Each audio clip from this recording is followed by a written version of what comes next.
Do apóstolo Paulo aos Colossenses, capítulo 1. Paulo, apóstolo de Jesus Cristo, pela vontade de Deus, e o irmão Timóteo, aos santos e irmãos fiéis em Cristo que estão em Colossos, graças a vós e paz da parte de Deus, nosso Pai, e da do Senhor Jesus Cristo.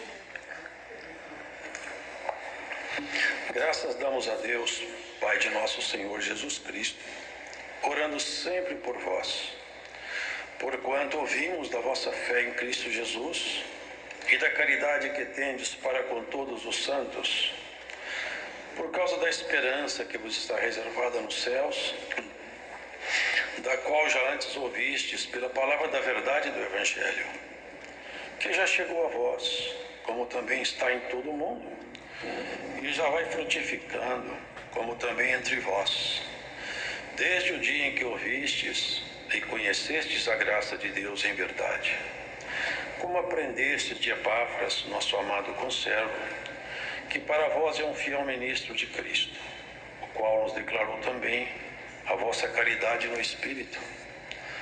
Por essa razão, nós também, desde o dia em que ouvimos, não cessamos de orar por vós e de pedir que sejais cheios do conhecimento da sua vontade, em toda a sabedoria e inteligência espiritual, para que possais andar dignamente diante do Senhor, agradando-lhe em tudo, frutificando em toda boa obra e crescendo no conhecimento de Deus, corroborados em toda fortaleza, segundo a força da sua glória, em toda paciência e longanimidade com gozo, dando graças ao Pai que nos fez idôneos para participar da herança dos santos na luz, o qual nos tirou da potestade das trevas e nos transportou para o reino do Filho do seu amor, em quem temos a redenção pelo seu sangue, a saber, a remissão dos pecados,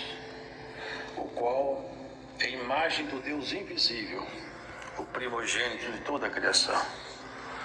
Porque nele foram criadas todas as coisas que há nos céus e na terra, visíveis e invisíveis, sejam tronos, sejam dominações, sejam principados, sejam potestades.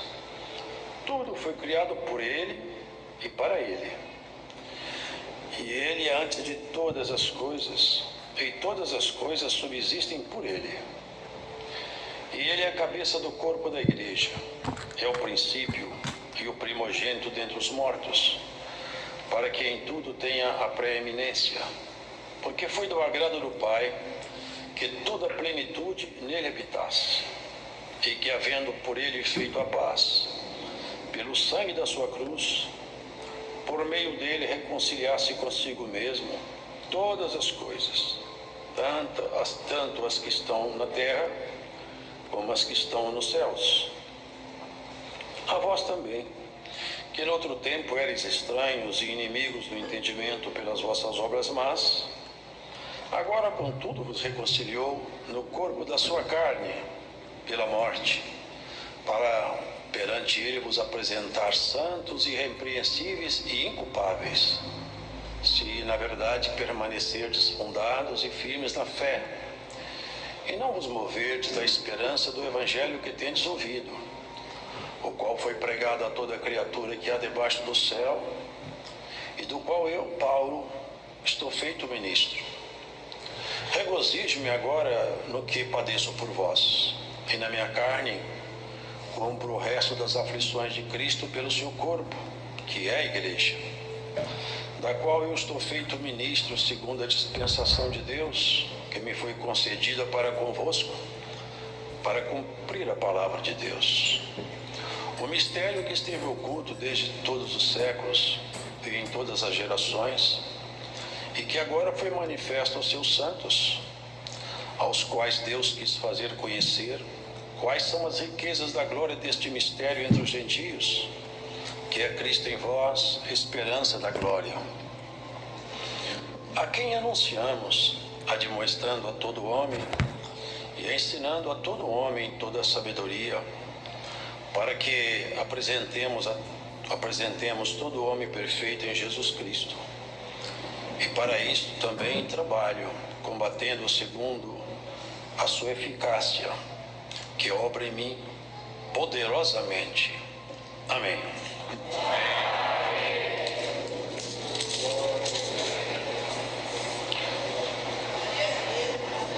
Aqui, irmãos, nessa epístola. Olá, boa tarde. Você está Nessa epístola, percebemos a colocação bem assertiva, bem direcionada, clara de Paulo, apóstolo, com relação àqueles irmãos de Colossos, os quais ele pregava dentro das propostas apresentadas no Evangelho. E a esses tais, ele se dirigia chamando a eles de santos e fiéis. E não por acaso. Porque ser santo, irmãos, não é ser perfeito. E ser santo é de Cristo na vida de todos aqueles que são seus. Nós precisamos de ser santos. E essa proposta era absolutamente impossível. Ninguém poderia de si mesmo fazer-se santo pelas suas obras.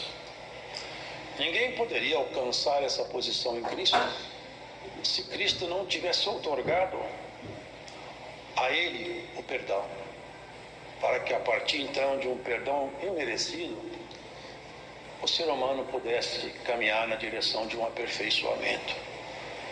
Porque os irmãos veem com muita clareza que a humanidade caminha não é para um aperfeiçoamento, ainda que sob a visão científica e tecnológica podemos compreender que sim, há um grande aperfeiçoamento do conhecimento, a multiplicação do conhecimento é evidente, mas no tocante aos valores fundamentais da vida, a nossa caminhada não é de progresso enquanto humanidade.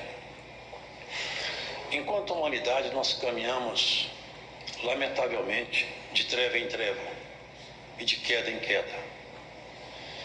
E essa realidade, irmãos, não será mudada.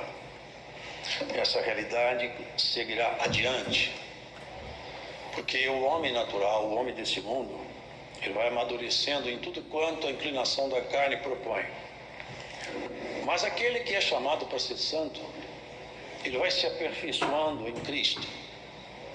E de tal maneira que o Evangelho da Graça, que é uma riqueza, um poder maravilhoso, ele vai promover em nós uma transformação tão radical e tão profunda, e tem feito isso, que de homens simples e naturais, quando se fala homem, entende-se as irmãs, obviamente, nós passaremos a ser criaturas celestiais, pela nossa postura, pela nossa vocação, pelo exercício de nossa fé.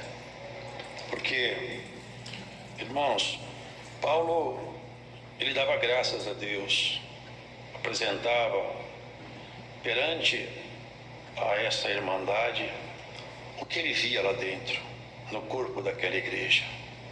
A caridade, o amor, e que eles estavam caminhando, fazendo um progresso nessa caminhada espiritual.